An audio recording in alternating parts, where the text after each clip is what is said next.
So this is panel 3, and it's about breaking in, and our moderator is Jay Kogen, and Jay is from The Simpsons, Frasier, Malcolm in the Middle, The Class, and he's a very, very funny writer. So now... Writer, not comedian, not here, just writer. I want to welcome you all to this lovely panel. Glad you're here. Shows you're interested. That's nice. We'll go down the list and welcome everybody here, and I'll say everybody's name. Actually, we'll start and just... You'll be first. Sadly, but true, you'll be first. Say a little bit about yourself, and we're all going to talk about how we broke in. So we'll start with that. So Robin Budd is our first guest. So congratulations. I'm currently a development and production executive at Mandalay Television, and prior to that, my only other job in Los Angeles was working at the Bedford Falls Company. And prior to that, I worked in regional theater in theater administration. So always writer-driven, love reading writers, and use my theater to film connections, trying to meet people who had left the theater and moved out to Los Angeles to break into film and television as my way into the business. Very good. Lenny Berman. Hi, everyone. I'm a manager, producer. I work for a company called Anonymous Content. It's Steve Golan's company, and I've been representing writers, directors for about 15 years. I started at ICM and went over to a company called Gallen Morey. It's a management production company, working with comedians like Martin Lawrence, Richard Lewis, Richard Jenney, Margaret Cho, and developing half hours for them. Gail Berman was at that company. We produced the Buffy the Vampire Slayer show there. And then I moved over to the company I'm currently at, and I've been there for 10 years. And the clients I work with do both, write features and television. So when TV writers want to go into film, that's when they kind of seek out a manager or vice versa. Okay, great. Liz Tigelaar. I'm Liz Tigelaar. I'm currently a writer, producer. I'm on the show Brothers and Sisters. And woohoo! And before that, I was on Dirty Sexy Money, and What About Brian, American Dreams, Kyle XY, not to brag. I got my start on Dawson's Creek. When I graduated from college, I did an internship there, and that kind of got my assistant start. And then I worked on a show with Robin, Once and Again, for our friend Winnie Holzman, and kind of worked my way up the assistant ladder to become a writer. So if you don't have a lot of talent, but you're willing to really work hard and go up the steps, I'm your girl to talk to. Anyway, that's me. Josh Appelbaum. Hi, Josh. Hey, buddy. What's up, man? I just managed to get my 8th show canceled in this room called October Road. Thank you very much. I started out pretty much out of college. I was packing boxes in the basement of a law office in Queens, and had an agent in LA read a script that me and my partner wrote, and came back out to LA and signed with them, and we worked on a series of shows. Some you haven't heard of, thankfully, some you may have. Our first show was a show called Fame LA. It was a very short-lived show, and then a series on Profiler and Early Edition, and did a couple years on Alias, and now we're going to be producing Life on Mars, which is going to be on ABC this fall. Thursday night. Good plug. And David Babcock. I started out writing plays. I was actually started out, the first thing I did was write some sketches in a review with Winnie Holzman. There seems to be a Winnie Holzman thing. And I wrote plays and then came out here and have written on a number of different shows. And I think the only thing unusual about what I do is I've been able to do some half hour and some 1 hour. So I have a little bit of perspective on the difference between the two. Most recently, I was on Reaper, and I'm about to start on a new show called Surviving the Filthy Rich, which is on the CW. Woo. Great. So I would like to ask the question, because I'm always fascinated. So what was your first big break, and how'd you get it? Good question. I somehow, as I mentioned plays for a specific reason, because we're all wondering how you start, and I knew there people were writing these things, sample scripts, spec scripts. I actually wrote a spec MASH. That's how old I am. The year that MASH got canceled. So I think I did it. I'm the reason why. Spec script. But I kept thinking, well, I enjoy writing plays more. And the plays they were supposed to have a comic element to them. And somehow one of my plays got out. I was in New York, and it got out here to Touchstone Television. And on the basis of that, they asked me, would you pitch, do you have an idea to pitch for a sitcom? And I did. And blessedly, I was able to sell it over the phone. From New York. And from that point on, I moved out here, and in a very unusual twist, I got put on a development deal before I even got here. They didn't know what they were doing. They clearly were brand new. So that was it. By getting a sample, and the reason I point that out is it still was a sample. It was a viable sample, but it was something that I wanted to write. And I think when I tried to write this MASH, it just didn't quite feel right, and I thought, what are the chances of getting something of mine picked up? You know, that's the thing I wanted to mention. We call them spec scripts, but really they're samples, right? Because spec would mean you're writing on speculation, and I hope it'll sell. It never sells. In fact, I'll bring up Winnie again. The first thing she wrote was sample 30-something, and they told her she got it to Ed and Marshall, and they said, this is really, really good. It doesn't fit at all where we are in the story right now, but it's a really good sample of our show and of your writing. So that was it. The first thing I did was get writing that I liked, my plays, and I got it out here, and somehow it worked. Josh, you told us about your law firm box story, right? Liz, you were an assistant? Yeah, I started as a post-production assistant on Dawson's Creek, and then I just kind of made it known that I had aspirations to write, and so eventually the next season they moved me down to the writer's kind of end of the hallway, and there are certain assistant jobs that are kind of better for writers than others. Being a writer's assistant obviously is the best, or being an assistant to a writer, or sometimes on a TV show being a script coordinator can be good because you get to see every draft of the script, and it's a very like kind of, I don't know what the word is, it's like a kind of detailed task-oriented job, but you just get to see every revision and be really involved in the script process, so you kind of see every change, and that's helpful. So I was a script coordinator for a year, and then I was a writer's assistant, and then I wrote a really crappy freelance episode for them about a boat race, and that did not get me on staff.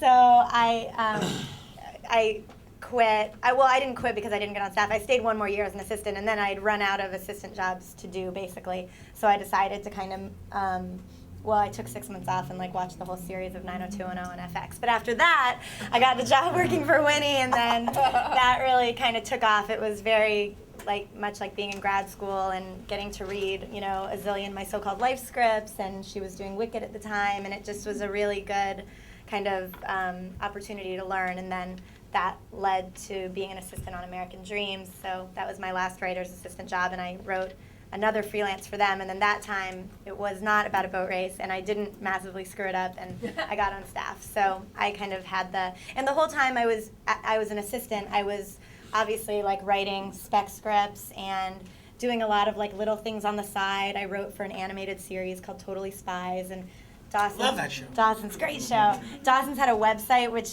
10 years ago it was very cutting edge. It was called Dawson's Desktop, and it was Dawson Leary's desktop computer, and you could go on between the episodes and check his email and his IMs to Joey, and so someone had to write all that crap, so that was kind of me. And it was great. It was great dialogue practice and practice for writing in the voices of the characters, because although I wasn't quite, ready, I guess, to construct full scenes. It was breaking it down really slowly. I was okay, I can do one line. So it was just a good learning ground, and that was how I started. So. Lenny, how'd you break through? Breakthrough. Well, since I represent writers, maybe I should tell a story of writers breaking through. No, how'd you get to where you are? I just was working for. At ICM, I was working for this guy who's representing this model, and the model was in the mask, and she became Cameron Diaz, and so that desk mattered all of a sudden, and since that agent mattered, I guess I mattered.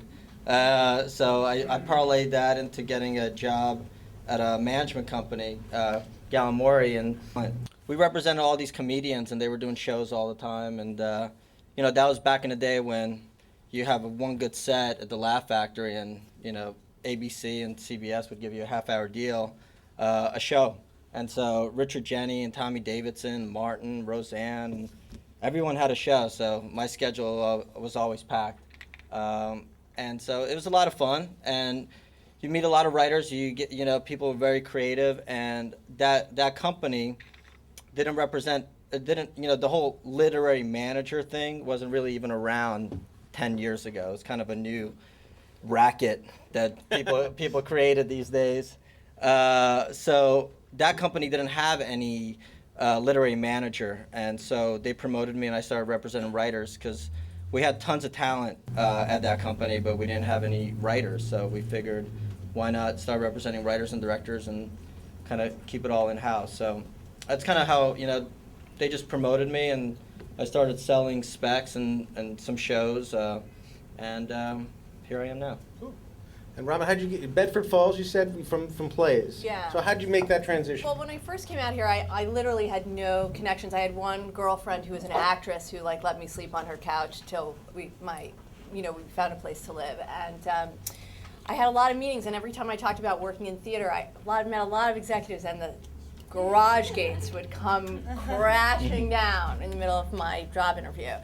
And finally, through talking to people who had left the theater and come out here, someone had told me that Ed was looking for an assistant. His assistant had gotten a job at then Turner Pictures and was leaving, and he was interviewing. And Ed and Marshall, but Ed in particular, had a great affinity for the theater, and Winnie Holtzman came out of the theater, and Richard Kramer, who they are very close with, also came out of the theater, and I'll leave a bunch of people's names out. Jason Katims also was a playwright in Brooklyn before he came out to Los Angeles, and I'll think of more, but and I interviewed with him, and he didn't seem put off or bored by my theater background, and knew that I was going to be answering the phones and making lunch reservations, and how hard could that be? So just took a gamble and took me on. And the first thing in the library that I pulled out when I started to read when I worked there was Shakespeare in Love by Tom Stoppard, and I thought, oh my God, I died and went to heaven, because the theater company I worked at had produced 4 Stoppard plays, and I couldn't believe that had come together. So. Did you really meet that kind of opposition from people? You said theater and people in Los Angeles just hated you? No, I think they just looked at me like she won't know anybody. She won't be able to read a creative directory. This was before studio system, and everything was printed. Like I wouldn't be able to read a Rolodex, from the morning that they hired me till the next morning that I came in and know what their phone sheet meant. I mean, that was the thing. I found that people that back then were a little short-sighted about, as an executive, that doesn't mean about writers. That has nothing to do with writing. Writing is a totally different animal. I have a question for the panel, and that is, when you're looking to hire a writer, what is it now that you're looking for that you're surprised that you're looking for now, when you could have told yourself 10 years ago, don't do this, do that. This is what they're really looking for. What would you tell yourself? Well, in my case, I would say, it's very funny, there's this term that everybody throws around, which is a voice. I'm looking for a new voice. And really, when you're doing a show, I feel, you aren't really looking for a new voice. You want someone, if you have a sample of someone who's written something that's original, that's interesting. But I think everybody who's ever hired him will always say, I gotta have more. I have to have something I have to have an actual Frasier. I have to see if this person can really write the characters. And so what you're looking for is someone who might be original and might be a very good writer, but can really get the voices of the show. And that's what I look for mainly, is someone who has just, as we say, has just nailed it. And I don't really want to see someone try to show off with their own special kind of flair. Can you get these characters, and can you come up with an original situation for your sample script? To me, I always thought it was so much. Look, obviously, it begins and ends with the written word and what's on the page. But I didn't realize how important, particularly in TV, how much the writer's room is. It's the job almost more than writing in many ways. I mean, I would say you spend 80% of your time in the writer's room and 20% of your time actually writing in the course of a season. And so, when interviewing people, obviously you need to make sure that that all the things David's saying is true about the script and their ability to write the show or get the voice or just be talented writers. But the ability to kind of work well with play well with others, and to be able to express your opinion, but not be a dog with a bone about it, and to kind of build off things other people say. Just that kind of collaborative dynamic was something that I didn't realize was such a huge part of the job. Do you want to elaborate on Dog with a Bone? Oh my God. It being in a writer's room, I mean, it's a very delicate balance. I mean, it's, and I think a lot of it falls on the showrunners to some extent, because look, there's going to be 8 to 12 really smart people sitting around a table trying to, solve one problem in a story, and inevitably there's going to be differences of opinion in that. And first of all, it's on the showrunner to, I think, let everybody be heard, but then eventually say, okay, for now, this is what we're going with, and let kind of direct everyone's attention to, that choice. But the worst thing you could do if you are a staff writer is, feel the need to win a point, or feel the need to, you could be heard. And this, by the way, this goes from staff writer to co-executive producer. It's like, be heard, make your point articulately, but at a point, know when to let it go, because the writer's room is so important, and keeping it, keeping the environment in those walls is so essential to the success of the show. And I mean, I guess it goes to the point of there's limited amount of time you have to do what you're going to do. So there's only so much time you can debate these points before you just... Exactly, because, yeah. Can I just mention something else off what Josh said about being, just a little anecdote about the type of writer you can get a sense of in your interview. I was interviewing for a show I was staffing, and I interviewed this guy that was sent to me, and they said he's a really, really good writer. I read his sample, he was really, really good. He came in for the interview, he was just as timid and shy as could be, and I just thought, and this was on a sitcom, I thought he's going to be eaten alive. It was Charles Kaufman.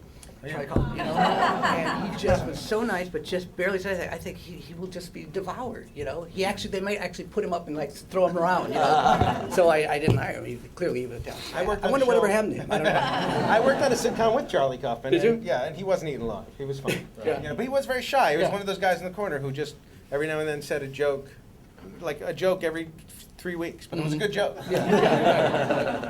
Sometimes that'll get you by. What do you do when people send you scripts?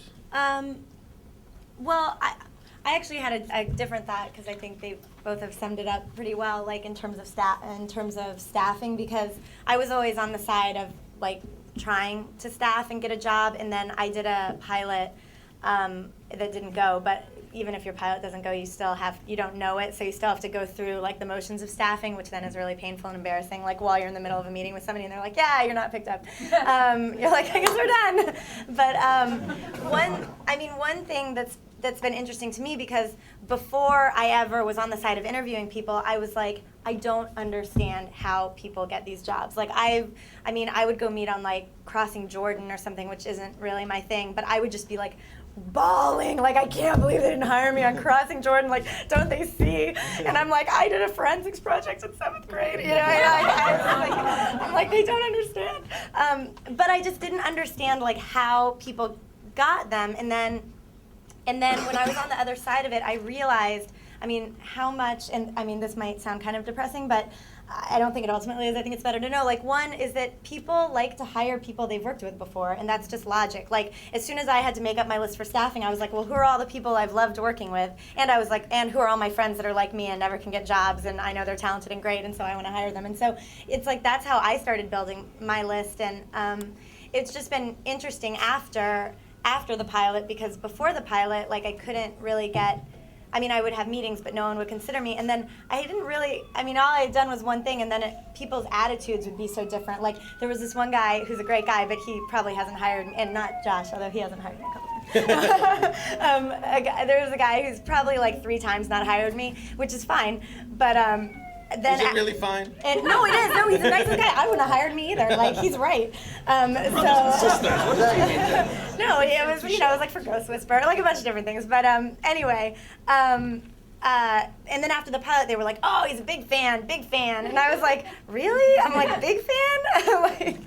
I've been like 3 times. I don't know if I was like, I think big fan's a little strong, but you start to develop like a reputation. What I would notice when I was staffing is I would hear writers' names like whoever, like, you know, like Joy Gregory, and I'd be like, Joy Gregory. I'd be like, I've been seeing her name on TV forever, and then I'd be like, Joy Gregory's coming in, and of course her script would be good, but it was like I was so influenced by all the people who I knew that knew her, and so I guess all I'm saying is, in a non-succinct way, is that I think one of the biggest things about wanting to be a writer, really, in addition to obviously doing the writing and being compatible and great in the room, is networking is a huge part of it. And I don't mean it like in an oogie way, like, oh, I'm trying to meet people and get different places, but like it really is important to kind of be known and put yourself out there. And like all the people that I was assistants with now, they're running shows, and you know, they're big time, like they're the people I would go pitch to develop. And so it's just, I don't know, I just think that it can't be underestimated, like how important all those relationships are and how that kind of also shapes your reputation in a way. And I think just being fun in the room and being like, yeah, obviously not like a dog with a bone, but also just making the room a lighter, more fun place, because ultimately like writing is a small percentage of the job. So Lenny, I want to skip you for a second, just because I have a big question to come back to. Okay. But Robin,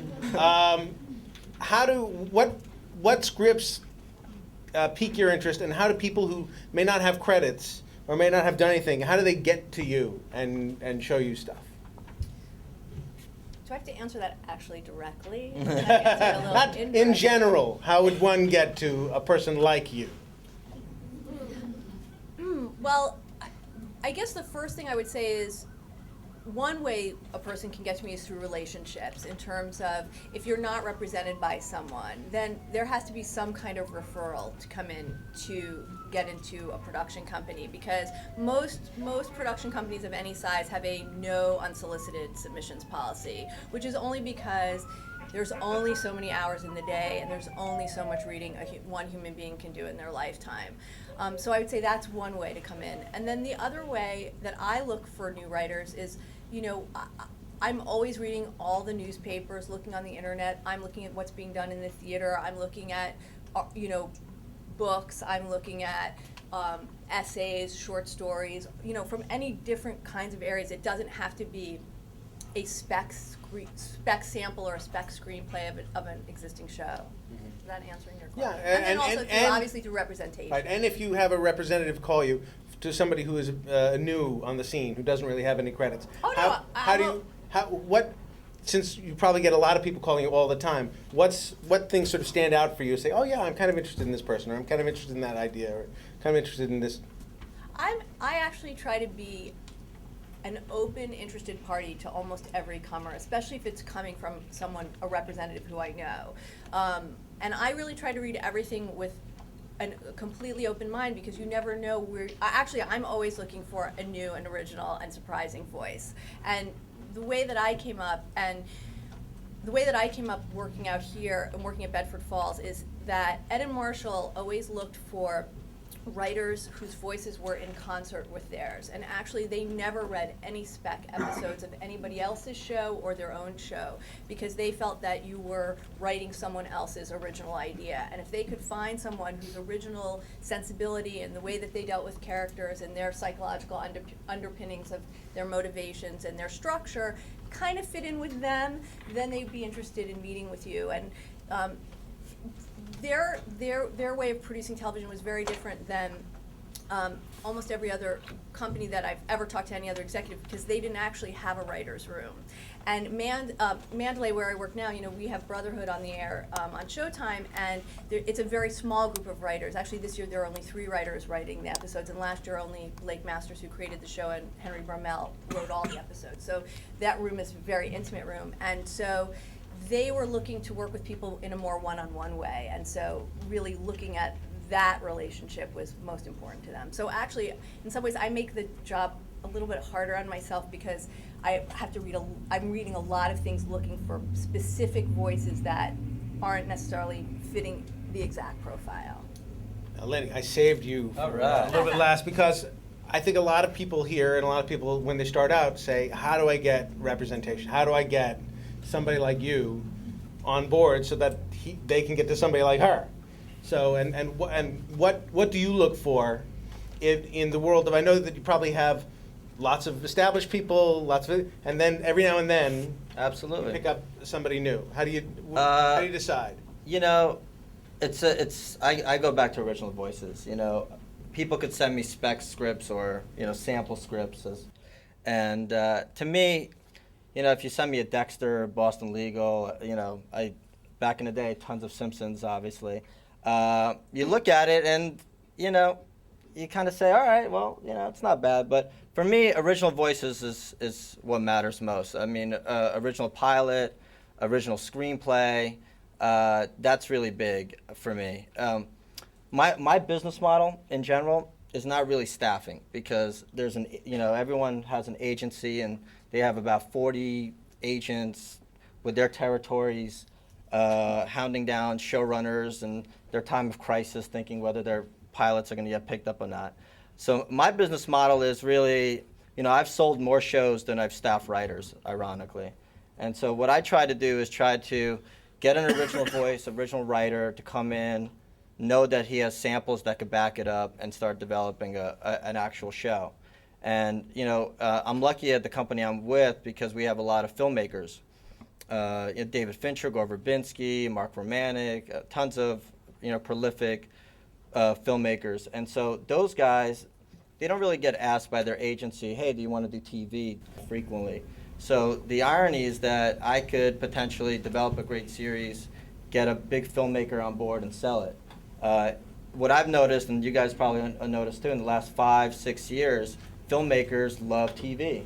You know, I mean, Stephen Frears did a pilot, and, you know, Noyce, John Turteltaub, Bryan Singer's got a show, Brett Ratner. So they see that it's a really profitable, you know, endeavor, and the networks love it because A, they can market it from the director of X-Men, and also they could put it, you know, the filmmakers themselves could put a distinctive look on the show. So what I try to do is develop original pilots these days, and or ideas with some samples, and get a big filmmaker on board and sell a show more than staff. And the filmmakers like it because instead of partnering up with a big showrunner and splitting their back end or losing a lot of back end, they get the majority of the back end. So the filmmaker shoots the pilot, gets off the show, and collects his cash. Great news for the writer who's left running the show. No, but it's great news for a young writer who gets an opportunity to get his pilot made, to get on a show. At that point, they'll bring on a showrunner. I'll give you a good example. One of our clients at our company, Ari Schlossberg, wrote Hide and Seek, the De Niro Dakota Fanning movie. Never did television. You know, pitched a show with John Turteltaub this year. Got it picked up for CBS mid-season. And now he's he's an exec producer. They're bringing in a showrunner to help him, obviously, but Is that Harper's Island? yeah, Harper's Island. right. But he's got a show on the air, you know, and so that's cool. Robin, you wanted to add something? Yeah, I was just gonna, I thought I'd take an opportunity just to define the phrase original voice, because I really feel this very deeply, that our business is a very subjective business, and what you mean by original voice, you know, what does that mean? What do I mean when I say original voice? And I would just encourage everybody who's a writer, especially when you're writing something as a calling card or to introduce yourself to people, you must write from a very personal place. That's the thing that makes it original. Something that's going to say something about you, whether you're exploring something that you're passionate about, a world, a character, something that has a real sense of authenticity. And I think that ultimately leads to a sense of originality. And then it's up to whoever the reader is to see if they connect with that. Because I think even in the most high concept or, you know, tricked out scripts, there's obviously some initiating authentic original passion on the part of the creator. And I would just encourage you to think about that when you're thinking about what's your personal original voice, not trying to ape something that you think will catch someone's attention. And I think to that end, you know, people always say to me, what spec should I write? Like what's the spec of the moment to be writing? And I think absolutely categorically, if you are going to be doing a TV spec, it's just, there's no right answer to that except the show that excites you the most. I mean, even if it's not, you know, the most popular show out there, one you think that, you know, the agents aren't going to be the most familiar with, it should be the show that you feel like you could just write the shit out of. And I mean, to that end, like Andre and I, my partner, we hit a dry spell in our career,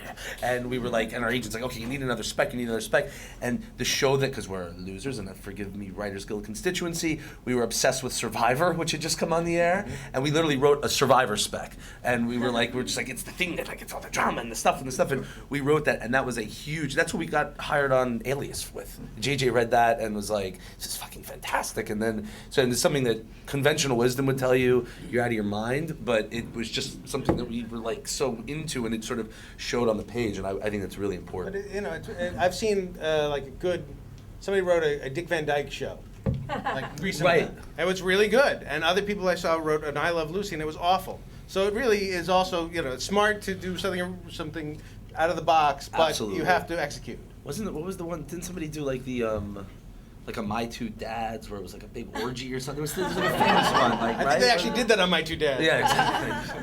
But Yeah. the question about networking is a good point. So where do you think, as you're going through your careers, where do you think the networking for these people should start, and how does it rise? Well, this is a good start. I mean, Right. you guys will probably all be working in 5 years. I'm going to say that right now, all right? Because you've decided to come here and do this kind of thing. There are a lot of other writers out there right now who are grumbling and pissed off and saying, I could be a writer, I could do it. But they're not really taking the first step to come here and hear this kind of stuff and spend the day and do this. So this is the first thing I can think of. Otherwise, I guess it's just if you have a friend, don't you think? If it's someone that you know and you say, could I come along with you? Could I be there? You have to be a bit of a nudge. You have to really sort of push to do it.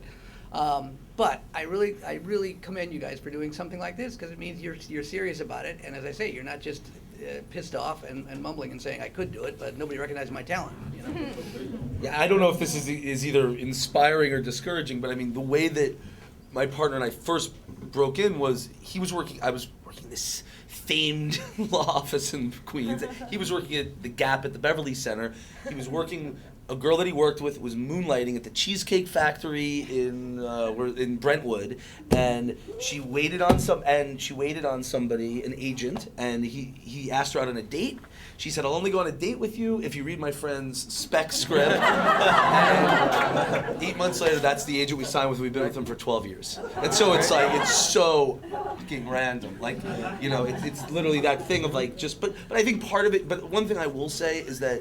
Again, the word networking has negative connotations, and I sort of rightfully so, because so many people do it the wrong way. I think one thing to keep in mind is like, and it goes without saying clearly to all you guys, but like, there's a certain, it's like they don't let them see you sweat kind of thing. It's like, I think sometimes the desperation and like the enthusiasm, it's wonderful and we all feel it, but there's also like a little bit of, coolness goes a long way with not being like, please read my script, please read my script. You get a lot of that, and so if you're kind of not that person, I think you have a better chance of getting people to be like, oh, he's not, he's making me come to him a little bit now. I want to read that.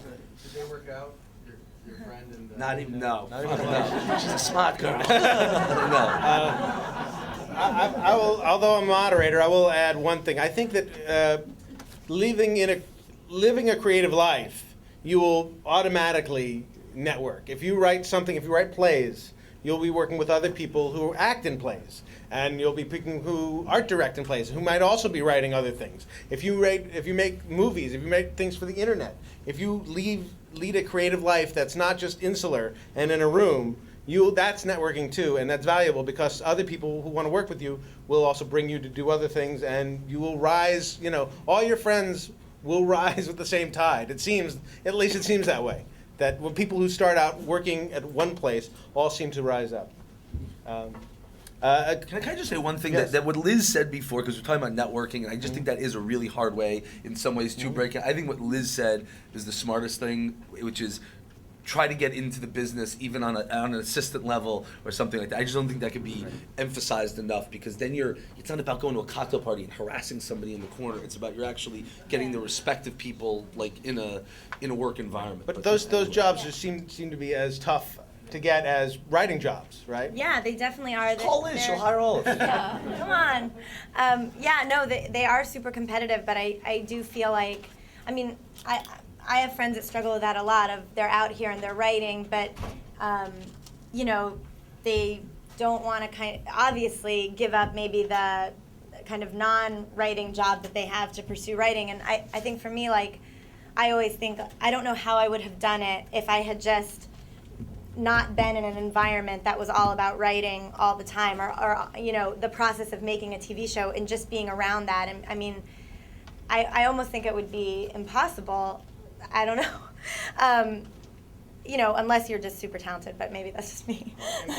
And how do you get people, how do people get you guys to read their stuff? Like what is the level between harassment and friendly, hey, do you mind, you know? I don't know about you, John. I'll read almost anything. I really will, and I don't read everything thoroughly, but I will give almost anything a read. And I always say, I just gotta tell you, if you don't hear from me, it means I haven't read it yet. You know, I don't like to, I know how I am when I've given a script to somebody, and well, like my agent or my wife, and days go by and I haven't heard anything. You know, honey, you read it? I saw you reading it a week ago.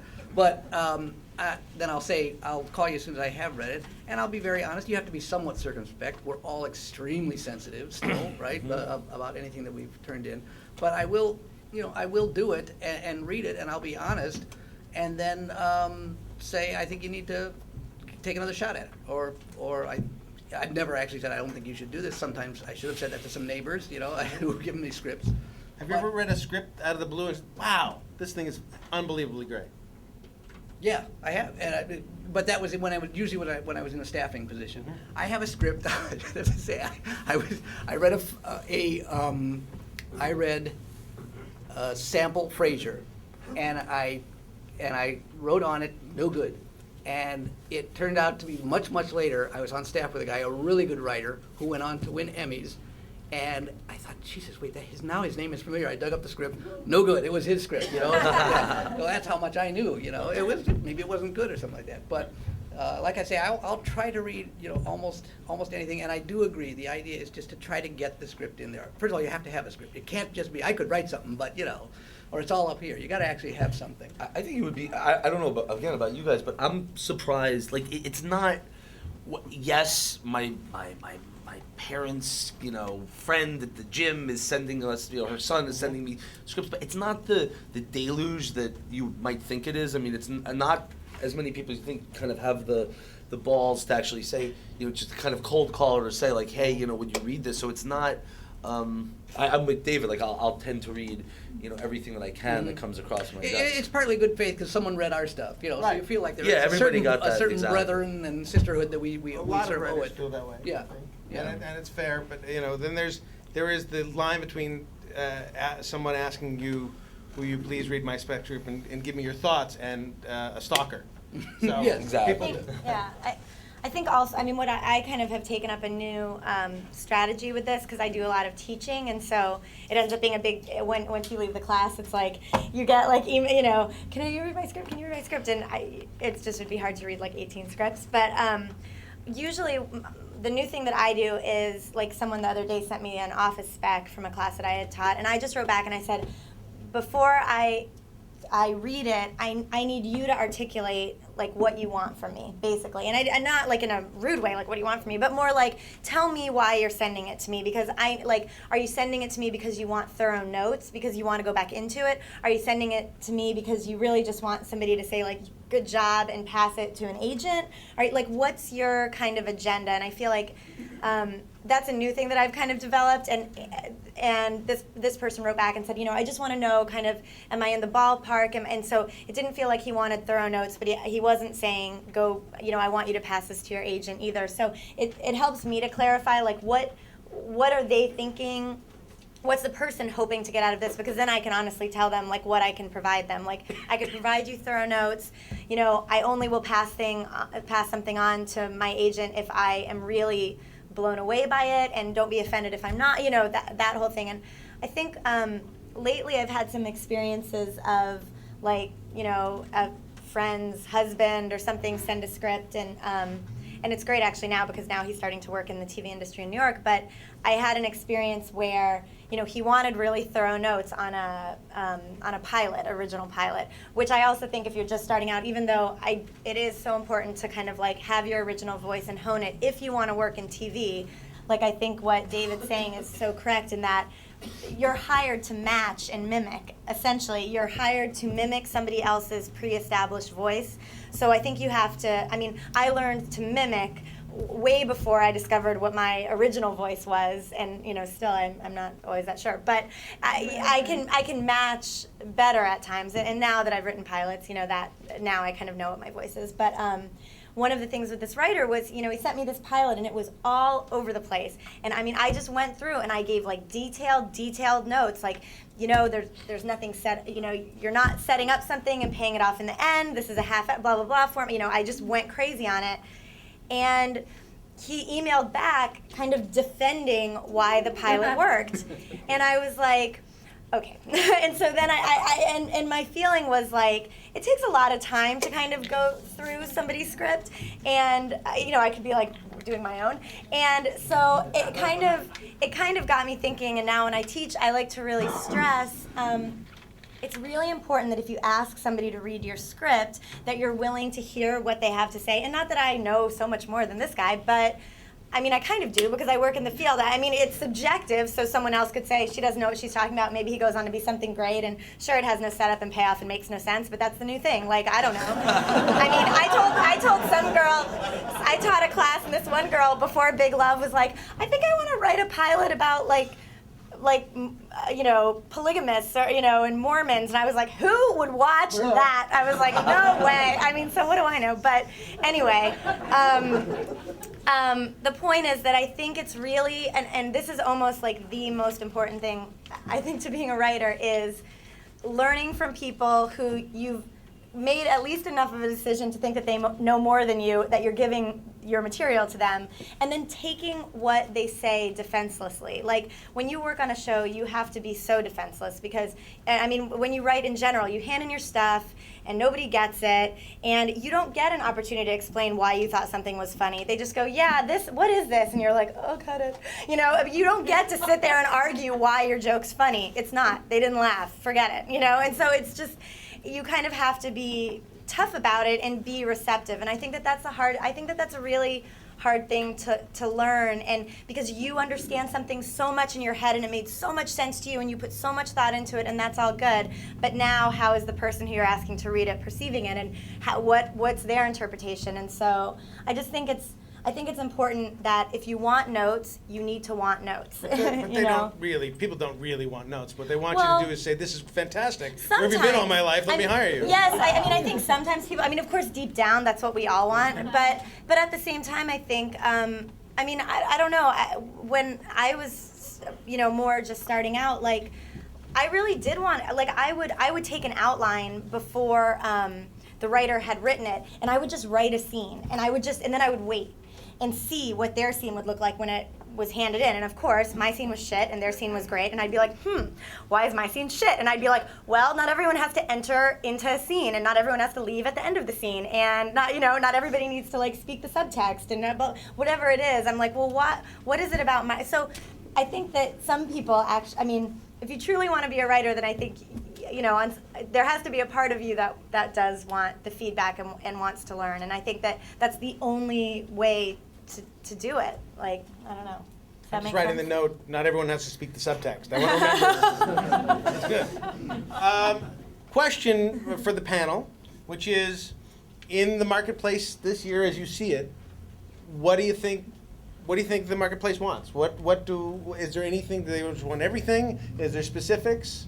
Reality, where would you go? What would you tell your, Lenny, what would you tell your writers? What should they be writing? Well, the staple always works. Doctor, lawyer shows, cop shows. That always works with a twist. So I think that's always the go-to when dealing with dramas. But I go back to the elements, which is whether a big filmmaker or a star. Anytime I look on MTV, for instance, it's Justin Timberlake's exec producing a show, and Jennifer Lopez is, so it's like, the networks and the cable networks, they want eyeballs. To get eyeballs, they need a big hook. Unfortunately, the writer, sometimes there's the big hook, but most of the time it's either the big star or the filmmaker these days. So what I would figure out is kind of like, what could get somebody like that excited? Somebody of note in essence. So it's hard. I mean, the big showrunners, obviously, they're always going to get their shows on the air. And they could, J.J. Abrams could come in and say, let's do Lost. And, 2 years ago, nobody would ever do Lost or Mad Men. It's like, oh, we're never going to do advertising, period advertising. That's crazy. So, to me, I would always say, like, figure out what that show is. Closed-ended episodes, the networks always love that. It's easier to syndicate. So that's always a go-to. When you try to do something too out of the box, then there needs to be a really big reason and a really big element. Go ahead. And though I agree with that, again, I mean, I just had our experience with this show, October Road, was it was inspiring in some ways, because whether the show, again, was the best show in the world or the worst show in the world, probably more the latter than the former. But it was pure. There was no procedural element. There was no big hook at all. I mean, and it was just about. I can't emphasize this enough. I mean, it was just something that we kind of came from our heart and our soul, and we bled it. And in the pitch, Steve McPherson, he just was like, he could just feel it, and was like, we had such a command. Again, it was probably because it was part autobiographical from one of my partners, but there was such a command over the world and such an assurance of, like, we know this fucking show from head to toe. So because again, a lot of people sell cop shows and doctor shows, but it's just because it sounds like a good thing to pitch. Listen, I agree with you, and I creatively, that's the shows I watch, not necessarily the Watch law. October Road. Exactly. We had a writer on that show. Send them a muffin basket. Victoria Strauss was on that show. But I'm just saying, I come from a sales point of view, not necessarily a creative point of view or a point of view of a viewer, So if I tried to sell the 1 hour family drama every year, I would lose my business, So Sure. so I'm just coming from a sales point of view, and out of the 30 shows that get sold, there will be at least half that will have a procedural element to it. Absolutely. So that's all I'm No, saying. you're absolutely. I wasn't, but you're absolutely. Yeah. I mean, but I just think that. Can we just bury the hatchet, guys? No, Come on. No, I After totally this, we'll go agree. for coffee. It's a mix of the. I guess all I was trying to say is that though there's, you want to be smart. All the things Lenny's saying true. You want to be smart about what you're doing. But if there's an idea that you feel you have full command over, I wouldn't bury that Right. for, like, well, because let me set it in a cop shop. You know what I mean? So. Yeah, But they do always say, like, I don't know, going out and pitching, and I just had developed something that I don't know if anything's going to happen with it, but and every time I go in to pitch it for, like, the 8,000, I think I've written like 15 drafts of it now. Every time I go in, the president of the network asks it to be Gilmore Girls. And every time I say, oh, it's kind of, I mean, it's like as close to Gilmore Girls as I feel one could get without actually doing like season 9 of Gilmore Girls. But, it's, people, I mean, it's like, look at, I mean, the new 90210, the new, they're bringing back Cupid from 10 years ago. Like, there's a weird thing of, like, bringing back things. And I know when I go into Endeavor, to my agents, and try to pitch, I'll pitch some total, like, What About Brian, or some type, a character-based show. And it's like, yeah, but what's the story engine? What's the story engine? And I don't care about the story engine. Like, I don't care about the newspaper that shows up a day early and I get to save the thing from happening. Like, I don't even think like that. Like, I'm like, I don't know. I don't know what the story engine is. I have no story engine. But but it does feel like there's a climate of, like, what's the high concept? What's the, I don't know. And there is, I do have a level of, like, disinterest in that, where I think if you can kind of make the log line sound really good, that sometimes can, like, scooch over it a little bit. Like, I did a pilot that was sliding doors in high school, and that's all I had to say, and they were like, ooh.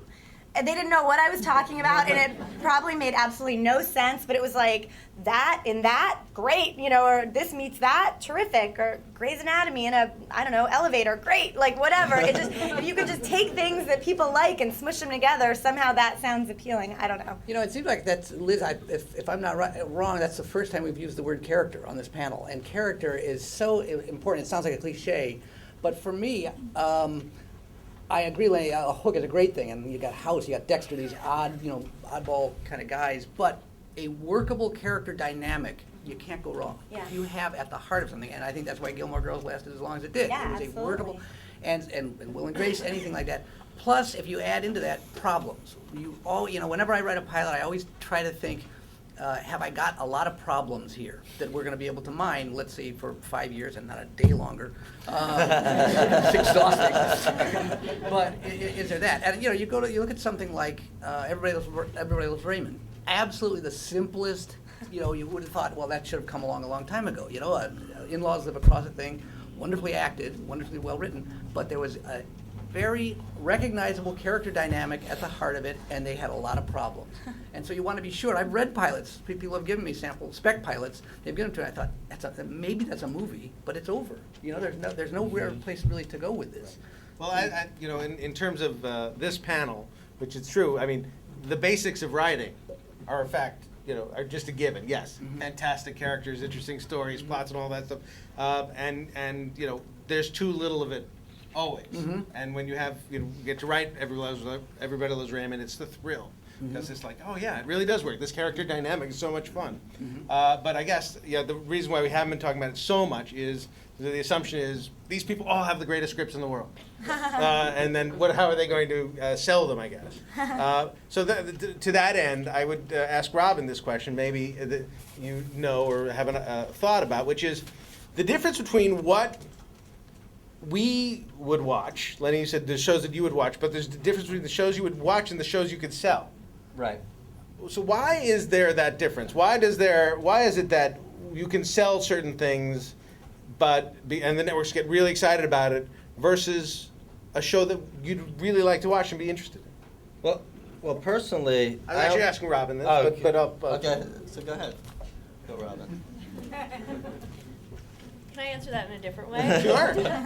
Well, I think what's really interesting about television these days is that all of the different networks have a particular brand or identity, and I think that when we're trying to sell shows, we try to be incredibly mindful and strategic of who we are selling to, and I know that that's a little tricky as a writer when you're thinking up an idea, but we're non-writing producers, and I think that marriage is happening more and more and more in terms of And we as a production company, Mandalay Television, of the shows that we sold last year, 90% of them were in-house generated, and then we met with writers who we were interested or excited about and tried to find personal connections between our ideas and their voice, and or them taking on our idea and making it their own. But in every case, any idea that either we heard from someone or we thought up ourselves, we would sit and spend time thinking, where could this possibly live? And really trying to understand what the TNT audience member was, what the ABC member, because you probably can't sell the same show to TNT that you could sell to ABC. You might be able to visit there, but there might not be a bidding war between those two places. So those were the kinds of questions that we asked ourselves, and I think television is becoming more niche oriented as it goes along. Does that answer Yeah, that does. a little bit your question? Can I say something? Sure. And again, this is not. I don't want to be contrarian. It's not a hard and fast rule. To me, I think that talking about what kind of scripts to write to sell to get your own show on the air. When the first script my partner and I ever wrote was a spec pilot, and this was again 12 years ago, and we gave it to this agent. You heard the story, and the first thing he said to us was, we came out to, we were all excited, we're signing with an agency, and he said, what do you want to do? What's your 5-year plan? That fucking thing. And then we were like, oh, we want to sell the script and get it made and have our own TV show on the air, and life will be great, and we'll be Stephen Bochco. And he's like, no. He's like, what I want to do is use this to get you guys a job at the ground level as a staff writer, and I want you to work your way up as a writer and learn and know how the system works and become a better writer throughout those years. And then in 5 or 10 years, when you have your own show, you'll actually be ready for it, because it's a hard world to be thrown into, to have your own show. And of course, it was not what we wanted to hear at all. We were like, but what about the part about being Stephen Bochco? And he's like, but we listened to him, and we went through the ranks. It was 10 years, and from staff writer to story editor to executive story, up and up and up. And by the time we got there, we were ready for it. And because I think that if you, if any of you, get attached. Yeah, you might get a co-executive producer credit and this and that, but you're not. They're going to put somebody on above you, and it's really going to become their glory. And an established showrunner will become their glory. And you might learn a little bit, but what would be better than actually by the time it's your own show, you can take full ownership of it, and you can have control over casting and know how to make those decisions in the wardrobe, because they won't give it to you at this stage, coming in. And I just think that it's not, again, the most exciting way to have a career, but it's just, you really you learn so much. I would just recommend that highly. I want to open the questions to the floor. So there's a microphone out there somewhere. I guess the rule is you have to have a microphone to ask your question. So we'll start this young lady in the back. Young man? It's a shadow. I see a shadow and I see... Can't see. I see hair. What do you guys hate to read? And how do you know What do you hate to read? and you guys can hear that? Well, wait. Yeah. Is the mic on? No. All right. Fair enough. The question is, what do we hate to read? And how do you know, when you've read those first 5 pages, it's like, I'm not reading any more of this. It's over the shoulder. I don't really want to hear it. Well, if the first 5 pages are a monologue, you're probably, it probably says, I'm not sure this person quite gets what we do in TV, generally. But I like I said, there's nothing that I hate to read. I'm curious about anything. There was a time, especially in half hours, you guys will probably always know where they would say, just no more Seinfeld. We can't read another goddamn Seinfeld spec script, But I don't know. That's my answer. There's really very little that I hate to read, except for if someone says, you've got to read the screenplay, it's 230 pages, you're going to love it, I send out, sometimes I have, if there's a project that my agent thinks I'm right for, they'll say, well, maybe that play that you wrote, and I'll say, yeah, but just send the first act. Please, just send the first act. Because, you really, if it's a 90-page script, just give them the first act. That's all they need, and they should be able to know by that time if they want to go any further, Brevity is the soul of wit. Darren? I'm awful, but I hate reading plays. I don't like to, when I know it's awful, but when staffing for a TV show, I get so irritated when I get a play. And I don't know, maybe it's because when I was trying to break in as a staff writer, they would always be like, well, they loved you, but there's this great playwright from New York, and he thinks very outside the box. And I'd be like, aren't we trying to be inside the box? We're staff writers. Why should we be so wildly outside of the box? So this is totally my own bias of having no playwriting talent whatsoever and probably just being really envious. But I don't know, something about the spacing and it's all squished up and those lines my eyes and there's no break and all this talking and I'm just I can't. I physically can't do it and it's awful. But and let me just say, as someone who broke in as I mentioned, by writing plays, I totally resent that. It's only my jealousy. I know. But no, I totally agree. But I would say, if you want to give me a play, I'll read it if I'm interested. But then, as I said, you've got to give me something in television. We're staffing a TV show here. I've got to see if this person now knows how to help Liz out with the right spacing for TV and things like that. No, it's true, and I feel that way too. If I love to read something original because it's cool because you feel like you get to know the person better, but just who they are and what they would choose to write if they had any choice. But there has to be a spec script with it, or or you can't glean whether they can do this. And also it's so silly, but the formatting actually really is important. Final draft, it should look like a script. It shouldn't be written in Microsoft Word, and then that would go over the shoulder too, because there's just it doesn't hurt to proofread it either. You know what? There's just nothing. It's basic things. My feeling is when you have a whole stack of scripts from agents and you're trying to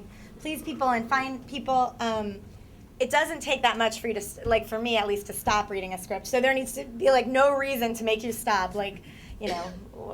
Insane formatting. Yes. Formatting. No other questions? This gentleman here. You are a gentleman. But dude, yes. So one of the really encouraging things that I've been hearing a lot from a lot of panels today is that original voices are really a good thing. And I'd like to ask you guys, writing specs it's hard. Because you're writing in someone else's voice, you're writing with someone else's characters, you're sort of boxed in by this set of rules.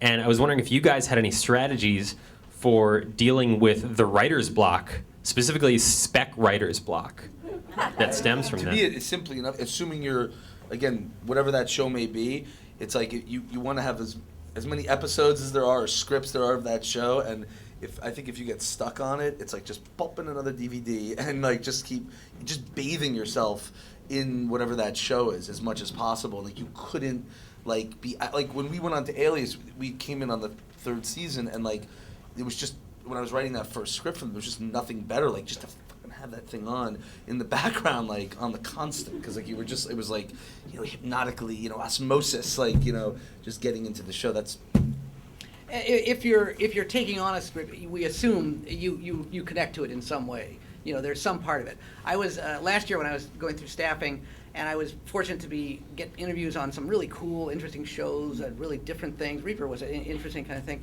and I was also then going in on an interview on Till Death, which is just, you know, Brad Garrett and stuff like that. And man, I fucking related to him and his wife, you know.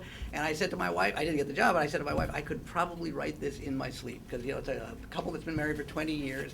And as I said, I didn't end up doing that job. But if I had to write a sample script, I felt I sort of get that. So you want to start from the beginning of not just jumping out and saying, this is a weird show, I'd like to try to write this weird show. There has to be a voice in there that you can connect with, you know. Other microphones? There. It is. Excuse me.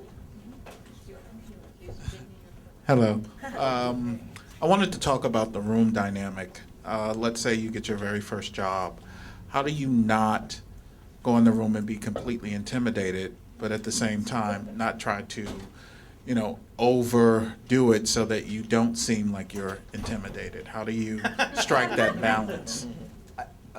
You go. That's a great question. You go. It is a great question. You know what I think? I mean, the most liberating thing I could say is if you get that job as a staff writer, there is zero expectation for you to open your mouth. I mean, in the best possible way. It's kind of, it really is like the mistake some people make is thinking like, I gotta, you know, I gotta impress. It's natural. I understand. I felt it myself.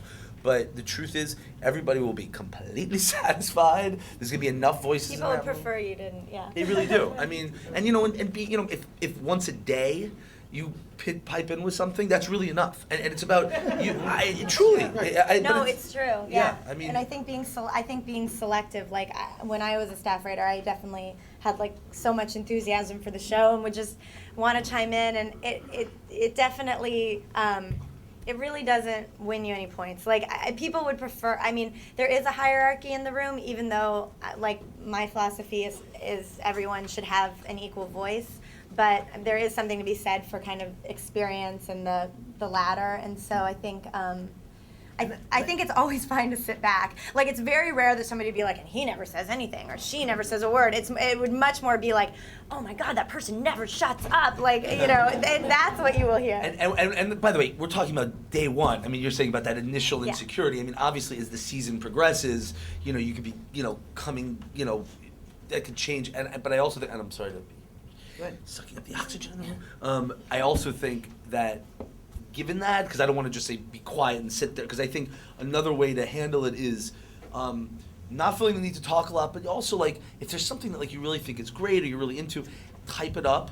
And, you know, maybe like on the side say to the showrunner, you know, hey, here's something I was thinking, like I don't want to make I know we were going in another direction, but here's something I was thinking. And so they'll always appreciate that. Like that's a good way to get your opinion across, because the one thing you do not want to be is the dude that is fucking up the dynamic in the room. The other thing that you shouldn't be if you're the staff writer is saying, that's not a good idea. Oh God. Yeah. But I mean, that's a major thing. That's the person sitting in the That room. doesn't really work for me. It's like it's happened. I don't like it because X, Y, and Z. Well, that's not really constructive. Yeah. What's constructive is, you know what might be another way to go is X. If you have an idea to pitch, that's one thing. But a lot of people seem to think that just saying, I don't like that or that's not good is a value. And yeah, that not. is the biggest thing. That is one of the biggest things in the room. And I've been noticing that lately in our room, which is that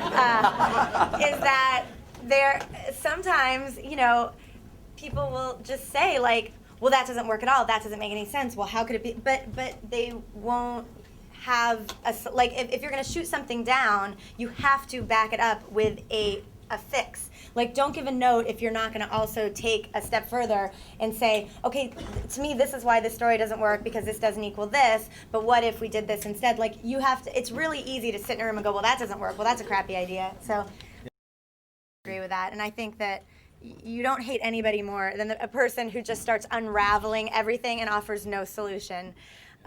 That's really annoying. Hi. So first of all, thanks for being here. Really appreciate it.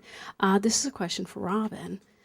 If your company, say you get a pilot and you just love it, and you want to take it to somebody. Do you work in FM radio? You like my voice? Great Thank you. You can hire me though.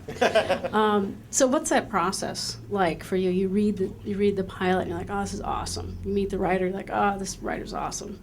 Now you're going to do what? Well, it depends. It depends on. I mean, every situation has its own original process. One process could be either we work in concert, assuming the writer who wrote the pilot is represented by someone and not represented by our agency.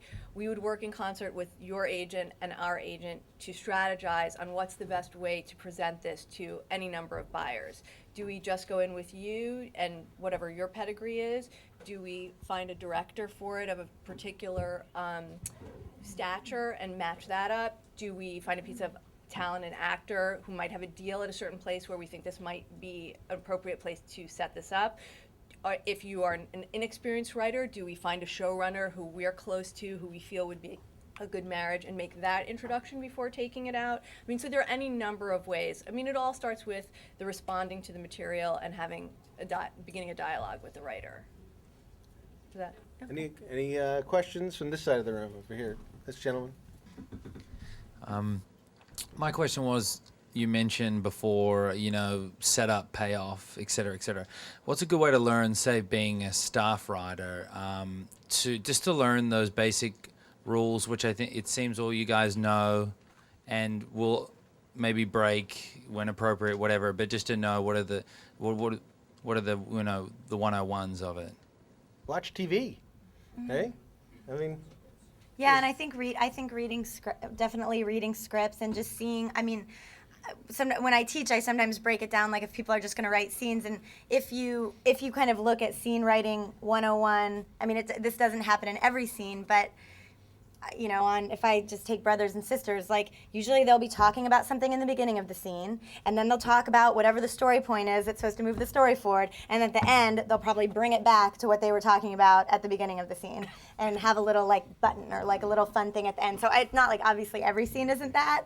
Some scenes you come in the middle of a fight, but it's like if you just read scripts and watch, you can, and if you just really kind of look at the breakdown of scenes, you can see how a scene has a beginning, middle, and an end, and what different things are kind of implemented within that scene, obviously depending. I'm talking on a more probably character-based show. And the nomenclature of like payoff or button or blow, that stuff you learn in the room. Every show says different things. What they mean by that is the last moment of the scene or the last joke, the blow, the button, or what they mean by set up and payoff is what the facts that you're trying to lay down so that later on in the show it's going to become this great obstacle and all that stuff. A lot of this stuff is in books, but really every show you go to has a new term and a new something you learn. You should all just take Liz's class. Yeah. Yeah, absolutely. Yes. Quick question for Lenny, actually. If someone's coming from features, besides the sample script or the original script and your own spec scripts for features, what other steps or what other things should you be trying to do to kind of forge that gap? I mean, I think that's enough. I mean, the more writing samples you have, the better.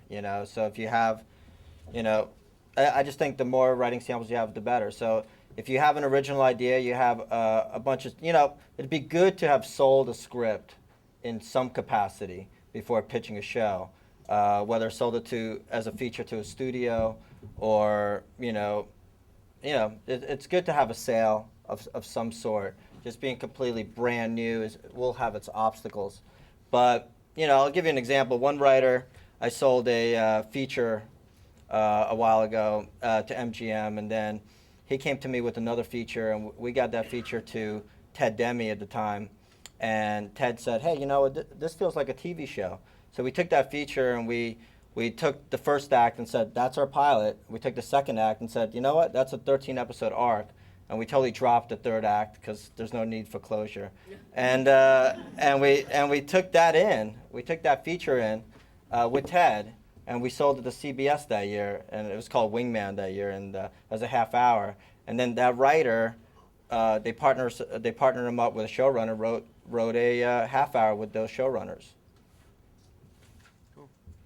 Anyone in this section? We're not getting a question in this section. This gentleman. I have a question about hiring a new writer in an interviewing situation. What are some good tips for, like, let's say I have an interview with a showrunner or an executive. What's some good interviewing technique, or what's some good things you could pass on to someone who's about to have an interview? Bring candy, right? I think it's like dating. Like, don't seem too desperate, you know? It's like they should want you. You know what? Jay just made a joke about Bring Candy. I was staffing something, and it was a show that was set in the South. And so I read her sample script. It was very good. She came in and she brought me like a rhubarb pie or something, or some kind of southern pie. I don't know what it was. And my heart just sank because I thought, why'd you do that? You know, why'd you do that? Did you eat it? I did not eat it. I didn't want to touch it. I didn't want to get involved with it. Sure. But I ended up actually hiring her. I got past the pie. But there are some people who might think if I do a little extra flair, you don't need the extra flair. You just want to be yourself, I think, and as I agree with Liz, you don't want to be too desperate. And I think also that, I'm sorry. No, I was just going to say also, do a little homework about the kind of people you're meeting with. Have a little sense of maybe what they've done before. So is that divorce settled? No, just Well, you got reamed on that, huh? Oh, yeah, exactly. Just have a sense of the world that you're walking into and where their headspace might be. Try to have a little bit of sense of what that dynamic might be. If they're Amish showrunners, don't bring a lot of electrical things. I also the interview. I think it's shocking to me sometimes. Maybe it's just the shows that I've worked on, but like that. Every now and again, somebody will come in with kind of like a lack of enthusiasm for the show, and it's sort of it's shocking. I mean, again, and I agree, you don't want to be, overbearing about it, but like again, you're trying to get a job and have a. Seem into it. What's that? Yeah. I mean, truly, it's unbelievable. People are like, yeah, so I watched a couple episodes. It was all right. It's like, well, it's all right. Sorry for wasting your time.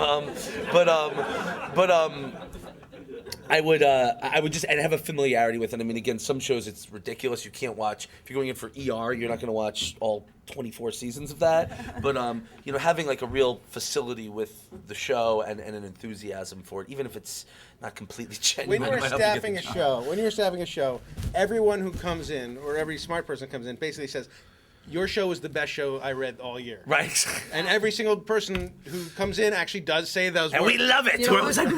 I was thinking my analogy for it is like you're like a baby photographer. You want to tell them, no, you have the most beautiful baby I've ever seen. No, and I've photographed a lot of babies, but this is, and they look at each other and they go, we thought, yes, yeah, we thought we had a beautiful baby. It's absolutely true. And the person who wrote the pilot goes, yeah, it was the best. They don't get tired of hearing it. No, honestly, they don't. So don't feel like you're putting it on too much. Yes, sir. In the glasses. Yes. Well, wait for the microphone because we're recording this. This may be sacrilegious for a WGA gathering. Mm-hmm. Have any of you worked with non-writing producers? Oh yeah. Yeah. Sure. That's not sacrilegious. They're a fact in the industry. Mm-hmm. But what do you want to know about them? Well, how do you find what kind of relationship do you develop? What kind of relationship do you develop with non-writing producers? Are they usually partners with you? Are they line producers who've moved up? What kind of relationships do you develop with them? Go ahead. You go. No, I've worked with both. I've worked with, whether it's the rights holders to a particular property that you're adapting, and they have some sort of passive partnership in it. I've worked with, third-party financiers that want to have some executive producer credit. Those people, it's fine. And most people are just happy to let you do your job and to do it well because they just want the show to kick ass. I think. And line producers, if they have they're God. It's like they're because again, as a writer in TV, I mean, the one thing we haven't talked about is like you're not just a writer, you're a producer. I mean, the buck stops with you on pretty much every decision in one way or another in terms of the show. And so, there's nothing better than having a good relationship with, a line producer who can. But he was talking about what you were talking about, Lenny, which is Justin Timberlake and John Turteltaub and all those people, and Warren Littlefield, people who formerly run networks. They're supposed to bring a cachet to your project, and that's how you sell them better. That's really their function. Yes. And I found that the people who say, well, the Warren Littlefields of the world, I know how to handle the network, not necessarily, but they help you sell the show. Yeah. Yeah, I think there's both though too. Like, I mean, there's I've had that, like the name who helps you sell your pilot, but they're not really involved in the actual, notes process. And it's like very like, if something happens and a call needs to be made, maybe they'll come in and do it. But then there's also a non-writing producer, like I think what you're talking about, which is like where you have, on the pilot I'm doing right now, like you have somebody kind of in the trenches with you. Yes, you're the person who has to go off and write it, but they're going to be like re-breaking the story with you when Touchstone's like, this makes no sense. And then they're re-breaking it again when CW's like, but it's not Gilmore Girls. And you're like, ah. And like, I think it can also be great to just have somebody where you don't have to collaborate on the writing, but like a writer's room, you get to collaborate on story and how you're gonna like, kind of come up with different solutions and get yourself out of situations. So I think it can be really helpful sometimes. And somebody from this side, that young lady back there? Just a question for those looking to break in. Can you speak about the seasonality or the cycles of staffing? And I mean, it's kind of changed a bit given the strike. I mean, there are times when one should be more eager to send out specs or to contact certain types of producers or certain types of networks. I think it's good. I think it still is good to have something fresh that you've done around February or March of any year. If you can do a new one each year, then that's a good thing to have. But I think not just for the strike, but because of cable, I'm pretty sure it's almost open season almost at any time. There's a possibility of getting staffed on something at almost any time. So it's always good to have something. But unless you guys disagree, I think I always have tried to say, oh fuck, I got to write another. I should write something else now, and have something so when the real, still traditional staffing season is, which is like April to the middle of June, let's say, you've got something new. On this side, this lady. Hi, my question was, how do you deal with like the creative part and the business part, especially when you're dealing with representation? And specifically, like the spec script, for instance, if you're going to go out with a script and your representation says, great, can you write it in 2 weeks? And what is normal? You know what I mean? And where do you stay where it's creative? Like you still have the time to write something, but then you're not taking, 4 months to write, which I think would be enough. But I mean, business-wise, what's normal and what's like allotted a good timer? Well, do you mean like what's a normal kind of amount of time for like a person to write a spec in, kind of? Specifically, like if I'm working with representation where there's an idea and he's like, awesome, how about 10 days? Can you write a spec in 10 days? Which you can't. Well, you can, but some people can. But right. You don't. If you're not that kind of writer, don't write it and take as long as it takes to make it good. Yeah, you hand it in when it's done. If it's 6 months and it's great, then you'll be much happier than 10 days and it's not great. Okay, right. Thank you. And I'll just say, for writing in general, like whatever you do, I find that if you really spend time on the outline and don't just jump to the excitement of writing, which we all want to do because dialogue is so much more fun than trying to break the story, like your writing will go so much faster. I mean, I wrote a pilot in 10 days off a really solid outline, and then another one, it took me 4 months because my outline was kind of like half-hearted, and like I kind of knew what the story was, but I was kind of going to figure it out as I went. So if you are looking to speed things up, not that you should hand in anything in 10 days necessarily, but I think really making sure that your story is solid. The writing happens so much faster just when your story is solid. That's also good training for if you do end up on a staff, because a lot of shows, I mean, I can only speak to our dramas, but the shows I've worked on, I think it's the same with you. It's like we write 15 to 20 page outlines for 45-page scripts. Right. And it's just, again, it's for all the reasons Liz is talking about, but it's a good way to kind of, you get yourself trained to do that if you do end up getting Yeah, stabbed. and you have 5 to 10 days to write, probably.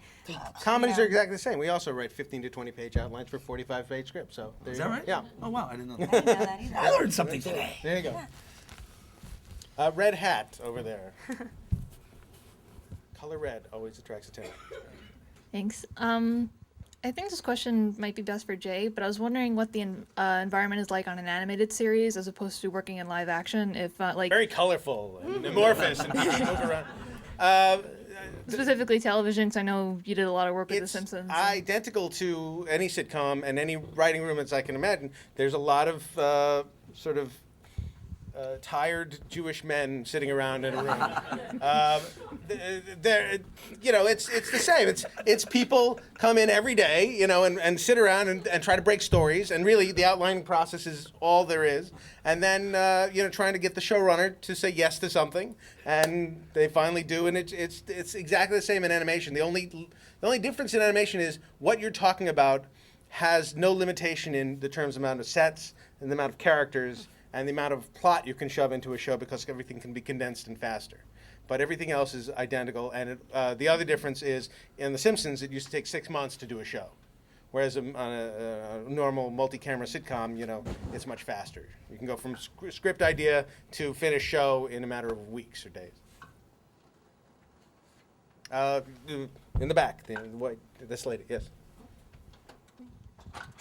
I'm curious to hear how you guys would define that brand that each network has today, and especially how you think that might be changing for some networks, or how you think some networks might want to be changing that, et cetera. Just your thoughts on that in general. Go, Robin. Robin?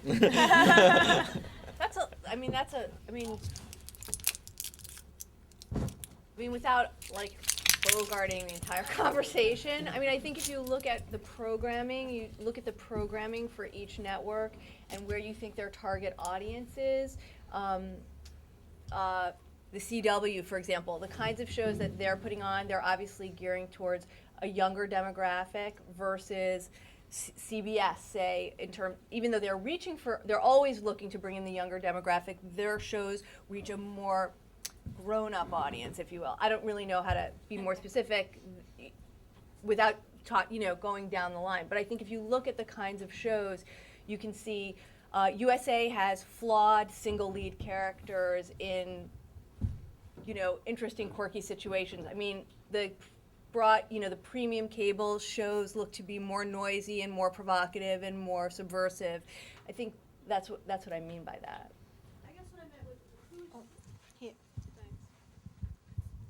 I think like the classic niche stuff, I think most people would know. Everyone obviously wants the biggest viewer share, right? The more and more. I was just curious to learn more about you guys, in particular on this end of the table, just like to see how you would answer that in terms of how you sell stuff to are there, am I clear, or?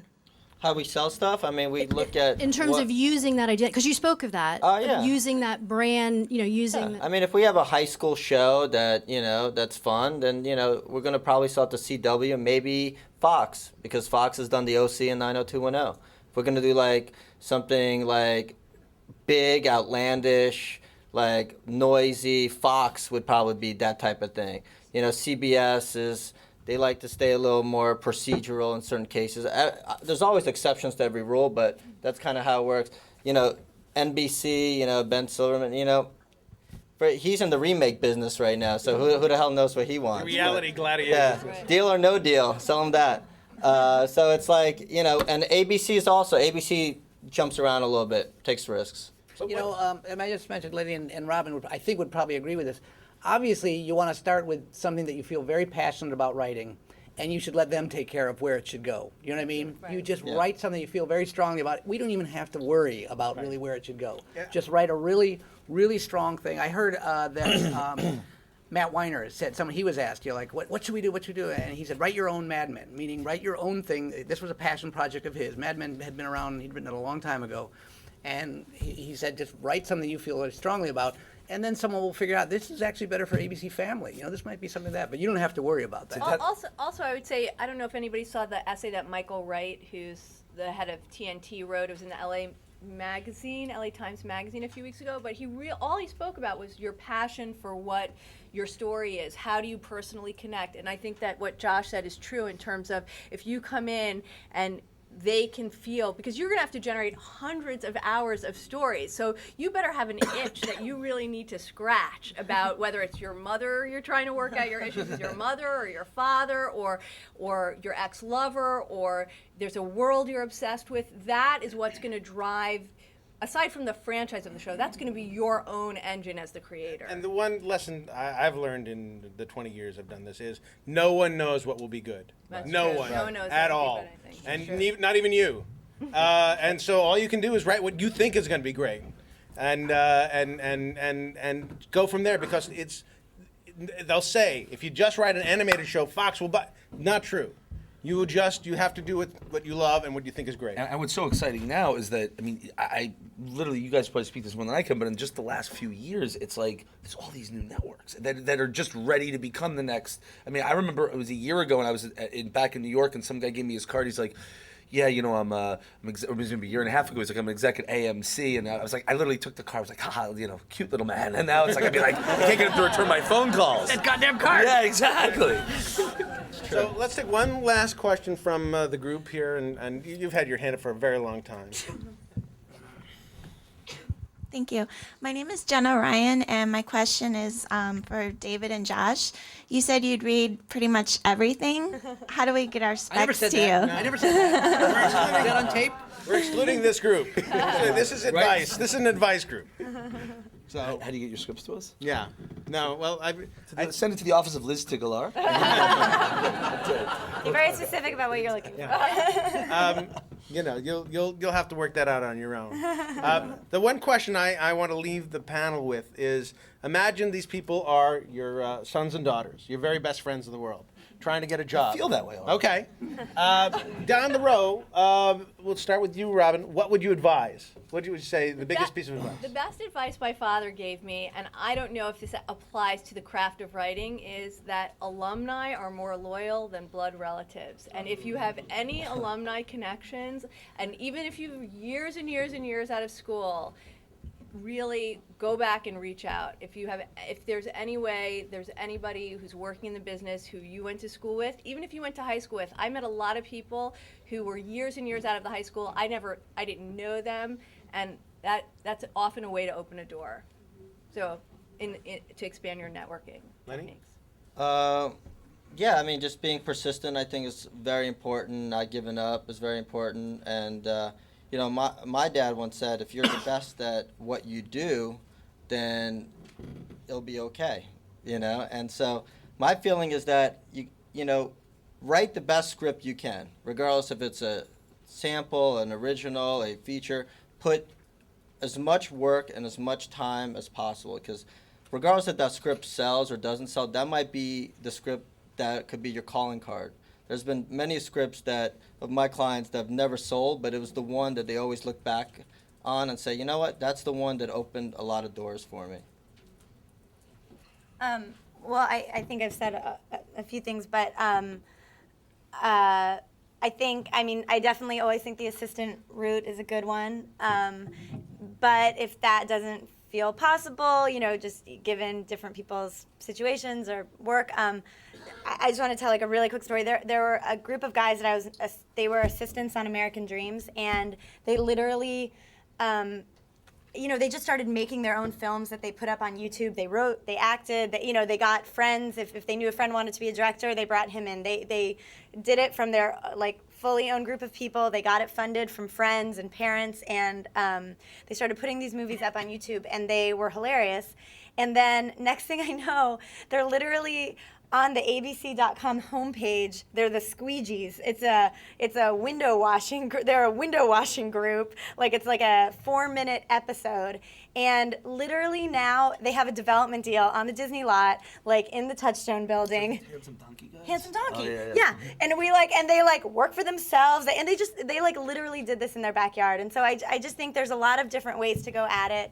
But if you're passionate about it, just do it. Whether do it to make a living and go the assistant route, or do it because you love it and find people and just go for it. And maybe it's the way you make a living, or maybe it's what you do that keeps you going. But I think there are just a million different ways to do it. But the most important thing is just to do it.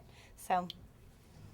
To me, it's about, I hate this phrase, but it's like managing expectations, and I mean that in the sense that like it's what I was talking about before. That like taking a longer path to get to like the top of the hill is okay. Like it's and in fact it's a good thing. Like again, everybody wants to sell that script that's going to suddenly bring them fame and success, but starting off on the first couple shows I worked on, Fame LA, and it was just a series of shows that weren't my dream, but you get there, and that's okay, and like settle for things, know that there might be it's not the sexiest path in the world always, but eventually you'll get there if you just keep doing good work, and that's how you have a long career in the business. Because the worst thing you could do is like it's not always a good thing to come out with some hot new script and then because you could crash very quickly. So building a long career. And I would just simply say, write something, as everyone has said, write something that you really, really want to write. But I have sort of a 90-10 rule, which is make it 90% wildly creative and 10% practical. Because this is a very practical medium, and it has to fit some of the tenets of this medium. If you want to write a TV show, a pilot, about a dog who's a professor of calculus and all his students are turtles, I don't know. Top dog. Wait a minute. Copywritten, sorry. I'd like to thank the panel for a very good panel. Appreciate it. And thank you for being a good audience.